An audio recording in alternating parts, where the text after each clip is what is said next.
Torej, Jure, najprej čestitke, da si se odločil za kandidaturo za predsednika dijaške skupnosti. Hvala. No, naša dijaška skupnost je ponudila dijakom možnost, da ti zastavijo nekaj vprašanj in za začetek mogoče eno malo bolj splošno. Kakšni so tvoji cilji?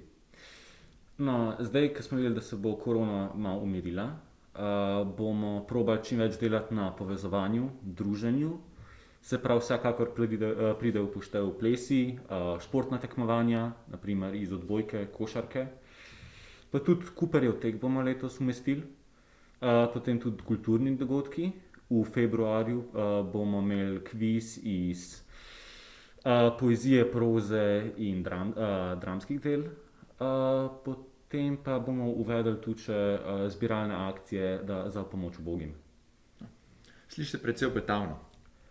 Zdaj, tukaj je bilo eno vprašanje, boš uvedel kakšno novo funkcijo referenta? Zaenkrat še nisem razmišljal o tem, po potrebi pa vsekakor. No, potem pa je bilo tukaj ene par vprašanj glede ŠKG mrča oziroma ŠKG puloverjev. A bo v mrču kaj novega, bodo kakšne druge barve, kaj planirate? Za nove barve sta do mene prišle predvsem modra in rumena, ampak bomo to še predebatirali. Za neko novost pa bomo dodali vreče oziroma tote bage, na katero bo pa prišel tudi nov logotip, za katerega pa bomo imeli tekmovanje na šoli, se pravi, da se vsak lahko s svojim izdelkom prijavi in da vidimo, kdo bo zmagal. Odlično. Zdaj pa mogoče še eno malo bolj tako osebno vprašanje, ki je prišlo do nas preko dijakov. Zdaj, zakaj meniš, da si ti tisti, ki bo pravi za predsednika dijaške skupnosti? Kaj meniš, da so tvoje kvalitete?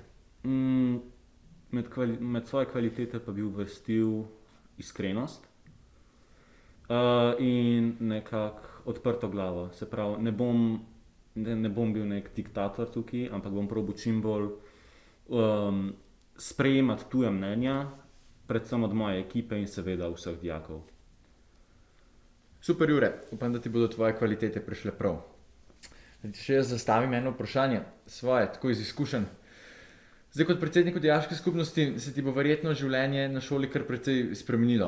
Kakšne stvari bodo drugačne? Imel boš kakšen glavni odmor manj, kakšen mail bo treba napisati ob 11. zvečer in tako dalje. Kako se nekako vidiš o tem? Kako se pripravljaš na to? Glavni odmori bi verjetno še nekako šli, čeprav bom malce malo pogrešal. Za maile ob 11. zvečer se bom pa potrudil. Super. Hvala, Jure. Hvala za tvoje odgovore. Hvala tebi.